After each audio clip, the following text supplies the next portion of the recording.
Hey,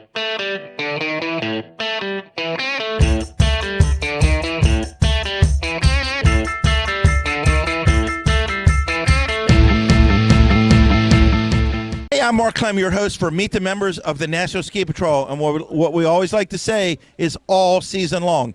Hey, a few minutes ago, we interviewed Bill Pittard here at the annual Whitetail Ski Swap down in Leesburg, Virginia, with the help of ProFit Ski Shop, and we're here again with my old buddy Ryan Siemers. Ryan's been a ski patroller for a long time, and he's held various positions within the Whitetail Ski Patrol Council. But when it right comes down to it, you can have all the titles and all the positions you want, but coming out and helping out at events like this to generate revenue, to better the patrol, and to give you guys a better product when you need help out on the mountain, it's events like these that just go a long way in the betterment of the patrol. And Ryan, like we always say, in the Banana Belt, it could be snowing, it could be raining, we get all kind of weather we ski in.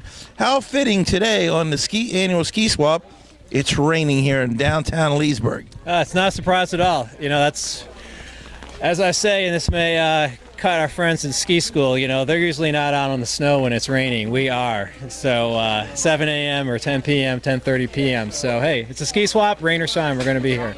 Now, Ryan, talk about the ski swap a little bit. I mean, I see you run around. You helped me register my gear, and you were giving me pointers on how to sell it and what works. And that's something that the people kind of need their guidance. They're bringing all their equipment here, and they don't know what's going on. How much is it? How much should I sell it for? And how do you guys help the people out and help them get comfortable and make it an enjoyable experience for those not only buying good equipment, but trying to sell their used gear so they can buy new equipment?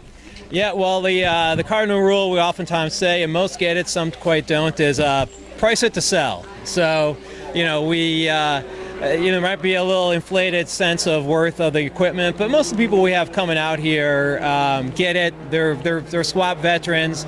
They're looking to unload the gear so they can buy the next new ski that they're getting, or recycle their kids' clothes that they picked up at a swap 2 years ago and just pass it on to the next generation. I think it's a great example of how it's such a great sport we interact with and help keep safe on the slopes. And hey, it's late September. Snow's going to fly soon.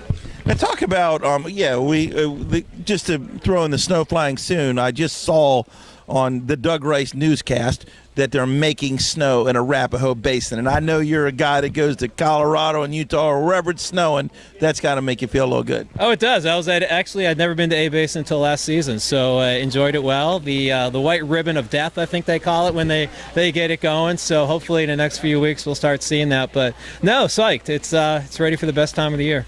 Now talk about how a preseason event like this, I mean, it is NFL Sunday. And I know you're one of them other fans that we don't really talk about much. But, but you got 8 or 10 or 15 ski patrollers down here giving up an NFL Sunday, getting ready for something that's not going to happen until the end of November. How does that happen? Why does that happen? And why did you drag me out of bed at 7 o'clock? Yeah. Well, I think first of all, we get a lot of experience in the month of January having to be on the hill working while the playoffs are going on. So it's not news to us. It just shows our commitment. And hey, at the same time, we're enjoying the camaraderie late September day that we all enjoy. That's going to be more regular here over the next several months. Now, outside of all the continuing education training you're doing this month and next month with your CPR refresher, your on-the-hill orientation, your OEC refresher, the training days, and the candidates, what does a patrol get out of an event like this other than camaraderie? How does this benefit the patrol immensely? Yeah. Well, obviously fundraising. So that's its purpose. As those of us who are in the NSP, we know we educate our members so that we can support the hills that we are deployed on. So it's expensive to have all the new equipment. Support us. We're fortunate enough that we're a patrol that support the travel costs of our members if they attend an NSP event, which we're fortunate to have the funds, and we've got a great team that makes decent return on these. So it keeps us flush and fluid and lets us have all the equipment we need for that educational purpose. Now, we talk about re-education. You're talking about when somebody goes up north somewhere, you'll pay their expenses. Is that right? And is that common in other mountains that you do that? Because I'm ready to go for some free skiing. Yeah. I'll go through a class if I get some free skiing, right? Yeah, and I think I'm relaying the specifics back, but actually when I was on our council, we looked at our balance. It was a strong one. Nonprofit, as I understand it, we need to be mindful of how much of a balance we have, and so we saw and to further encourage our members to attend the NSP classes, be it a patroller school further up in the division, or even one northeast up in Vermont, hotel and the registration to some extent. I think we've sent our candidate classes to some of those broader patroller schools as a group and paid for their lodging as well. So it's a great use of resources. Didn't we go to Powderfall a couple of times? Yeah, and actually you bring up something right. So we had at our summer picnic, we had a drawing of names, and I may have had my name drawn, totally unrelated. I was off council at that time, but yeah, I did basically have a scholarship to attend Powderfall a couple years ago at Snowmass, and that was fantastic. So now also, I know in the past, now you've been on the council in a couple positions, and one you were in charge of recruitment and all that. And one of the things I know that you guys started a long time ago was if there was somebody that wanted to become a member of the National Ski Patrol, just couldn't afford the cost to go to the OEC class, there was scholarship money there. And does some of these funds go towards that? Tell me about that. Yes, and in those cases, that was oftentimes a little bit more discretionary. When I did lead recruitment, you needed to know the various up and coming candidates. You could get a sense if, particularly, it was someone younger or between jobs. A lot of us, are professionals established in our careers. Others weren't. There is that expense of as much as several $100s. So we would, just ensure we didn't lose a really strong candidate, particularly maybe a younger candidate, because of that expense. So that was also a good use of that money on occasion.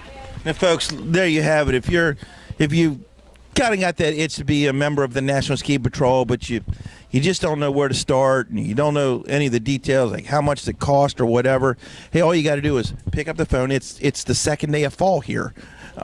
So we're not in summer mode anymore, so the ski patrol directors are probably around the mountain in their office. Just call your local mountain, hit your ski patrol director up. If you can't get a hold of them and you still want some direction, log on to www.nsp.org, and Megan and the folks out at the national office will gladly point you in the right direction. Now, I'm putting you on the spot here. You used to be a recruiter. Convince a couple people to join the Whitetail Ski Patrol. Well, as I would say,